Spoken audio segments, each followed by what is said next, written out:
Haust.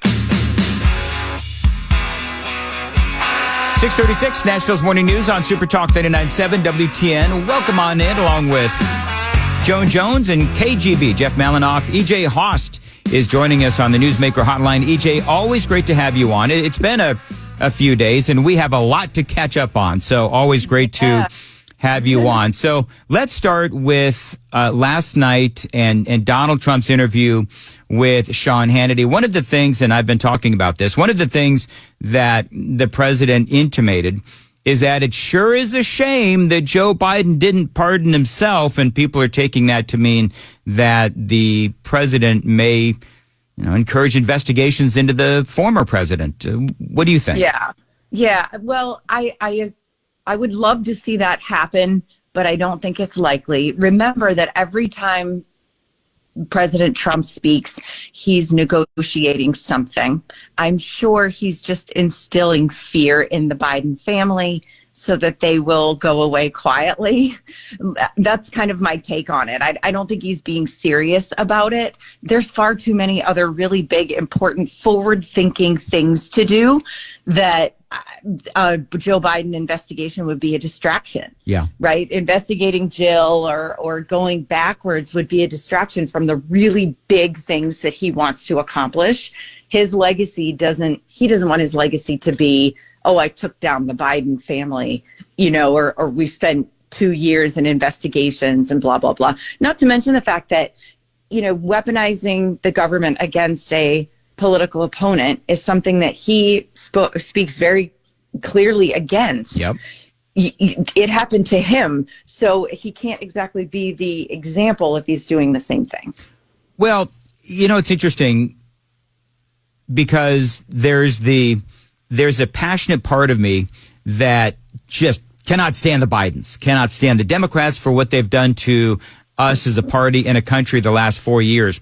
So there's part of me, the emotional part of me, that wants to see that happen. But like you, the part of me that just wants to get things done, the non-emotional, the practical side of me, I just want to get stuff done. And I think that's what Donald Trump wants. Yeah, too many big, exciting, awesome things in our future to kind of worry about this, octogenarian dementia patient. I mean, we don't need to do that. Have you heard, by the way, I don't say that this has been announced much, but after President Trump said that he would only visit Saudi Arabia if they started buying more American products, the Saudi Crown Prince has just called and said that they want to invest $600 billion into the United States in the next 4 years.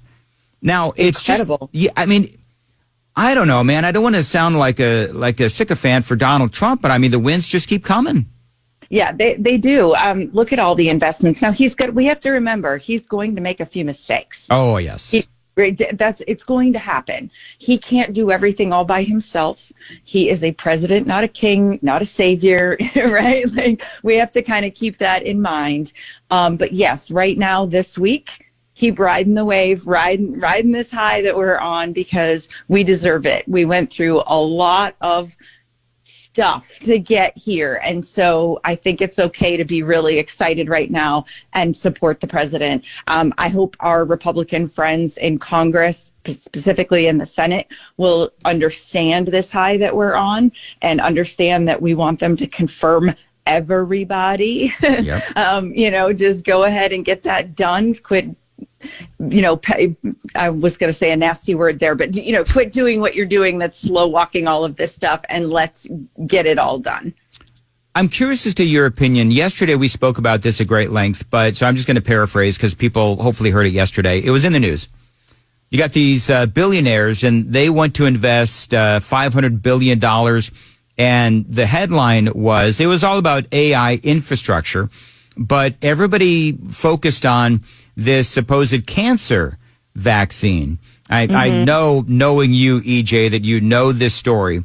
And there's a lot of people that are sounding the alarm on that because, of course, as conservatives and as we all know from COVID, we tend to have a bit of a knee-jerk reaction to the word vaccine. But what do you think about that whole thing? Well, I think we have to remember another word, too, which is mandate. Yep. So we've already been given the promise, and hopefully it stays that way, that we get to choose what vaccines we're going to take and which ones we're going to give our children and that sort of thing. No more mandates. So if we've got a company, an individual, if we have geniuses out there that are going to be working on developing something that will literally cure cancer, I say go ahead, do it. Just don't ever force me to take it, and don't use my taxpayer money to do it. Those are my big caveats. Is, don't make me do it, and don't use my taxpayer money to do it. But I'm not going to stifle innovation. I'm not going to tell people, hey, we shouldn't try and cure cancer, whether it's with a vaccine or something else.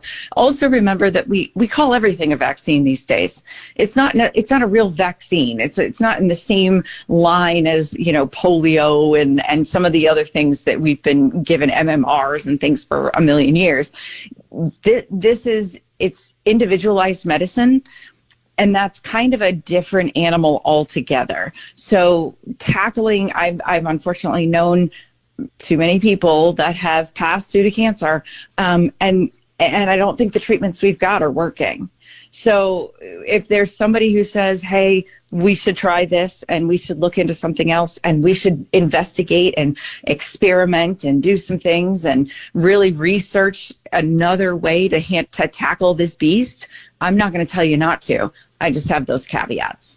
642, Nashville's Morning News on Super Talk 99.7 WTN. EJ Haust is joining us. EJ, I don't know if you've heard, but word is from Axios and now many other places as well, of course, that Senator Marsha Blackburn is considering a run for the governorship. Now, by the way, Bill Lee is joining me at 8:35 here on Nashville's Morning News. But there's names that have been percolating out there. You've got Senator Marsha Blackburn. It's no secret Tim Burchett has spoken about possibly running for governor. There's some congressmen that have also said that perhaps they're going to be running for governor as well. I know that we're a couple of years out, but I don't know. What do you think? Marsha Blackburn for governor, or do you think that she's best suited to stay where she is? I'm neutral.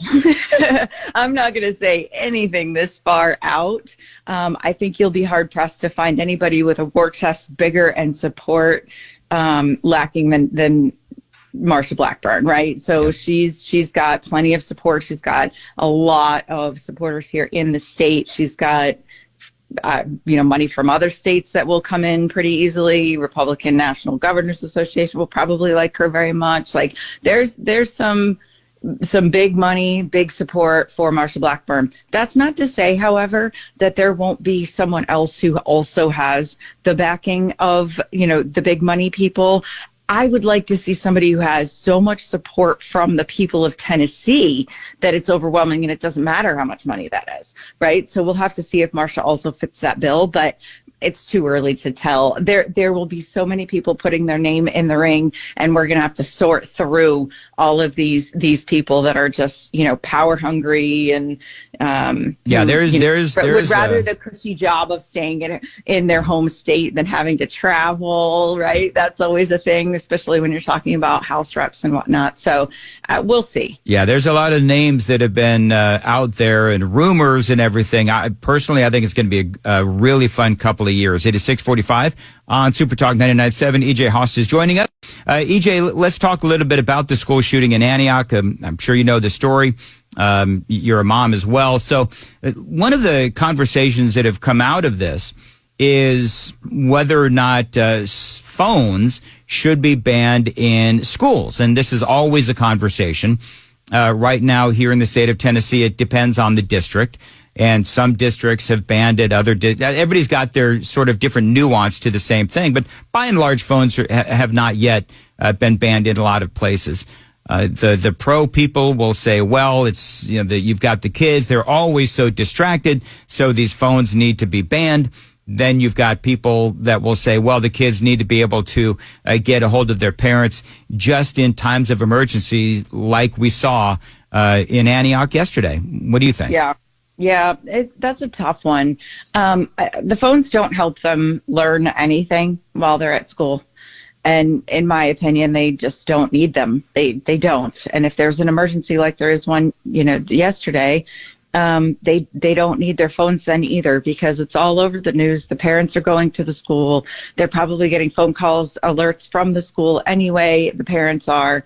So you can go there and then you can pick up your phone after. And I know that creates some chaos, and not everybody's going to agree with me there, but that's the God's honest truth. And that's how we used to do it before cell phones happened, before everybody was walking around with one, and we did okay.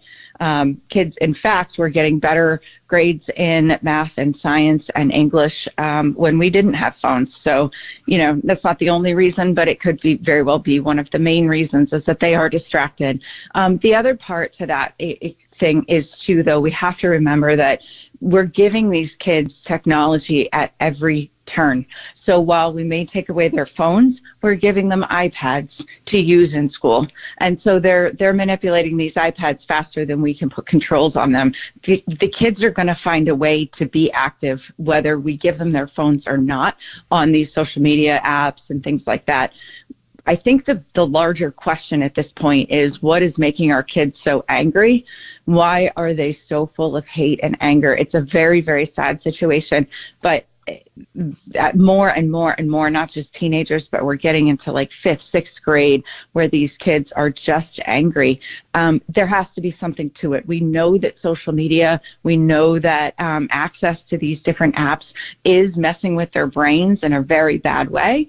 That's all been pretty well documented. And so, why would we go ahead and give them these phones, give them the access to these things in schools if we know that they're dangerous to their health? That doesn't make any sense whatsoever. So take the phones out, probably get back to some pen and paper. Not everything has to be done on an iPad. Of course, they're going to need to research and know how to use these tools that will be available to them, as they enter into adulthood and jobs and everything else. But it's not necessary to teach math with an iPad in 1st grade, at 3rd grade, right? It's just not. So let's get back to some basics, and then really take into account the mental health of our kids. Absolutely. EJ Haust is joining us. EJ, how can folks find you on X? Yeah, please go at EJ Under the Radar is my handle. All right, EJ, as always, great to have you on Super Talk 99.7.